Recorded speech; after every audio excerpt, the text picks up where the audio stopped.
Tooth. Oh, sabi niya, wag lang kagatin. Kasi, yung ngipin natin, masisira. Masisira talaga kasi ang tigas talaga. Susta. Halika, Daddy. I will eat, Daddy. Mila. Okay, thank you. Thank you, Daddy. Grabe, no? Lagi si Puwa ito, guys, nakain siya. Mamaya tanungin ko si Dipa kung ano ba talaga ang pangalan nito. Kasi pagkakalam ko, cheese ito, guys. Pero iba siya. O yun nga sabi ni Buwa, hayaan mo lang siya sa bunganga mo. Masigas talaga siya, pero itry ko ngayon, hayaan ko lang siya. Naglilinis na ako ngayon dahil today, guys, good morning sa inyong lahat. Today is may program sila ni Johan. Sabi ko nga sa inyo kahapon, 12:30 kami pupunta doon. And hindi siguro ako makakapunta na sa ating consulate dahil malayo ito sa amin. Pero kung wala sanang program sila ni Johan, pupunta ako dun, guys. Kaso lang may program sila. Ako makakapunta talaga. So sa mga nag-invite sa akin, ng mga kababayan ng Pilipina, kung nanonood man kayo, pasensya talaga hindi ako makakapunta. Kasi nga, nagkataon din, may annual day sila ni Johan. Big day ito sa school nila. Kaya Saturday, may pasok po sila. Kasi kung hindi nakaplano na talaga ako, guys, na pupunta doon, hiya man ako sa mga ibang kababayan na nag-invite sa akin. And ayun, pero I hope maintindihan naman nila yun kasi nagkataon talaga may annual day sila niyon. Ewan ko bakit this time pa. Yung anniversary kasi ng school nila. So, until 6 o'clock pa naman yung event doon sa consulate. Pero baka hindi ko na maabutan yung part na yung pagsasayaw nila or ano.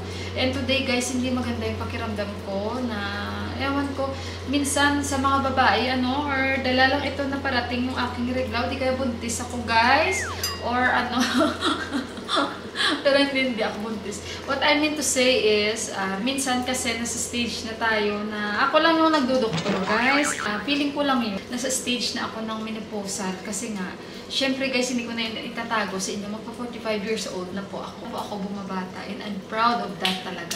Hindi ko yan itatago ang edad ko guys sa inyo. So kaya nararamdaman ko na yung mga sabi-sabi ng ate ko na baka nasa stage ka na ng ganito, ganyan. Kasi iba na guys pag nasabi ko na rin sa inyo before na pag dumating yung aking regla guys, no? Ang babae na period is iba na talaga yung naramdaman ko. Hindi na siya kagaya nung mga 30s ako, mga 20s ako. Yung normal talaga na naramdaman ng isang babae pag may regla. So kaya ayun, medyo marami ako na naramdaman na iba na talaga kaysa before. Alam niyo yun guys, minsan feeling ko may anxiety ako, may panic attack ako. Siguro mayroon talaga ako dahil nasa dugo din namin yun. Pero kasi hinahayaan ko at nilalabanan ko through my prayers talaga guys. Kaya magiging strong tayo. Sandali. Lagyan ko muna itong dal ko asin at saka turmeric powder. Dahil nga today is very busy day. Kahit hindi maganda yung ating pakiramdam, ayoko mabigo yung aking anak. Dahil ang aking anak ay sobrang excited sa kanyang events. Ayan, parang nasa ano na tayo. Against the light. Ayun nga, si Deepak is tulog pa guys. Dahil si Deepak is may trabaho siya kanina. So hanggang 2 AM ang trabaho ni Deepak. Kaya ayun. At ang aking brother-in-law is maaga po siyang umalis. Dahil pag ganito, pag nandito siya like Saturday, may mga photo walk po siya na inaatinan. Dahil isa rin po siyang photographer. Sa kanya naman po is landscape. Si Deepak is wild naman sa kanya. Wildlife and nature. So, kumusta ang inyong mga Saturday? And bukas wala silang pasok ni Johan.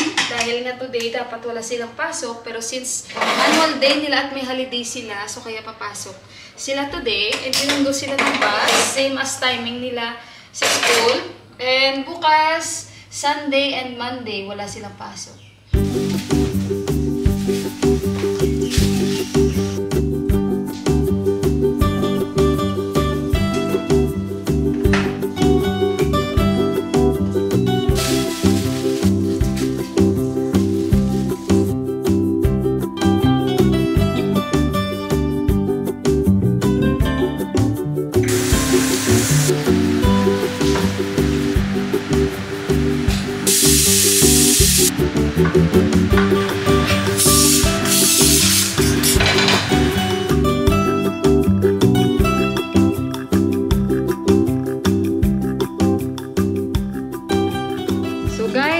Diba ginunguya-nguya ko na siya, lumalambot din pala siya.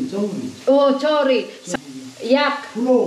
Oh, chauri. Sa Nepali is chauri ang tawag nila dito. Yak milk. Yak dud. Isa ito sa pinaka guys, hardest na cheese sa buong mundo. So sa mga cheese lovers dyan, ayan po yung chauri na tinatawag nila dito. Ito ay galing sa yak.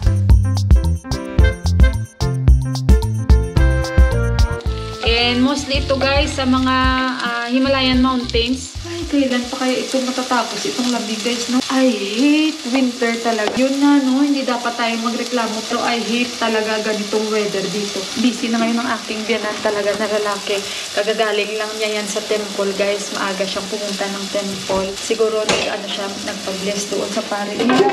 Nagdasal-dasal. Maaga akong nag-vlog today kasi marami akong gagawin. Hopefully, yun, maging positive today and maging magaan lahat. Alam nyo, may problema pa ako kayo ha. Yung mata ni Johan, dito banda, dito guys, may hindi, nagda-dry siya guys, nagda-dry. Napahitan ko ng Cetaphil, Aveeno, kasi binigyan kami naman ng Aveeno. Wala, hindi guys sa balat niya ang problema kasi hindi manakate. Nagda-dry talaga guys. Akala ko noong una nasa loob. Hindi pala. Kanina na-notice ko kasi nilagyan ko siya guys ng aloe vera. So tinry ko. No isang gabi nag-warm compress ako. Ganon pa rin siya. Today, tinanggal ko yung parang nagda-dry na balat. Pinahidan ko siya ng aloe vera. Since maraming aloe vera sa rooftop, pinahidan ko siya konti lang talaga guys, na hindi lang mapasok ng aloe vera ba. Kasi dito talaga siya. Akala ko guys sa loob ng mata niyon, hindi pala dito sa labas. Kasi tinatanong ko si Juan, masakit ba? Makati? Hindi. Wala talaga siyang may naramdaman. Oras dito is 9:47. 47. And yung weather today is 11 degrees. Basta wag lang maging gloomy. Balik na natin. Yan, pag lumambot na, ilagay natin ang cauliflower.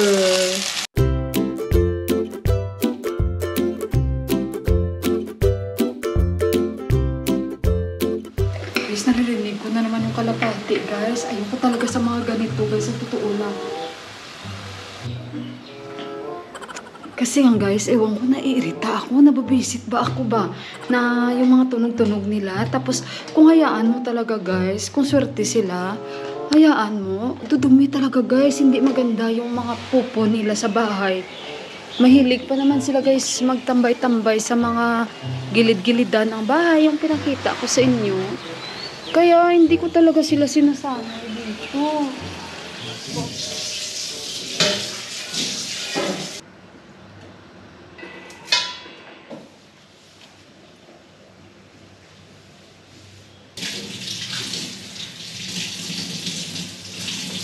So, ito pala guys ang ginagawa ko. Ilalagay ko ito sa dal. Yung ghee. Tapos ilalagay ko yung cumin seeds. So, ito yung cumin seeds. Hanggat sa mag-golden brown siya. Ito yung dahon. So, ayan. Lagay dyan. Hanggat sa parang siya, no? Lutong-luto din. So, dry na yung dahon na yan. Pero talagang pa yan nila lutuin. Sarap na naman. May lasa din naman pag nilagay siya sa dal, guys. So, ito na yung lentil soup. Yung hitsura niya, guys, pag hindi pa naluto, ganyan. Pag naluto na, ganito na siya. Guys natin, luto na rin. Ayan. A few moments later. Hello, guys. Puntan tayo sa school ni Johan. Ayan, yung ating forma ngayon. Tingnan niyo yung ating forma of the day.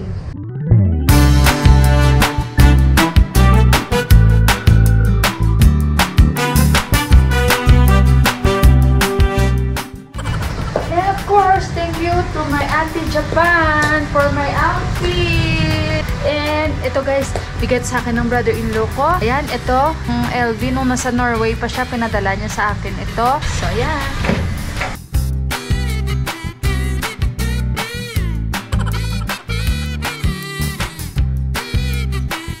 Okay guys,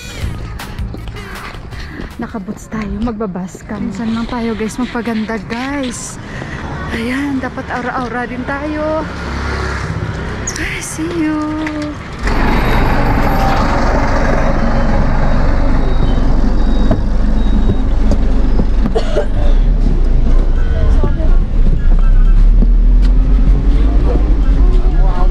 Ay, Diyos ko, yung asawa ko guys, na ako yung pinakatalikod. Akala ko sumunod siya sa akin. Doon pala siya umupo sa unahan. Natawanan niya lang ako, oh. Akala ko guys, susunod siya sa akin dito. Kasi sa likod, oh. Pag may bumaba, lilipat ako doon. Sana may bumaba. Guys, bumaba na kami. At nakalipat ako doon sa unahan. Kasi sabi ko pag may bumaba, di ba lilipat ako. So nakalipat tayo. So yun, papunta na tayo doon. Mainit-init konti. Pasok na kami doon guys. Kasi ito yung parang pinakamalaking event sa school nila ni Johan eh.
naglalakad kami. Hindi na kami kumain dun guys kasi sobrang dami. Pila-pila. Gusto kong kumain ng fried rice na chicken. Kasi pwede tayong kumain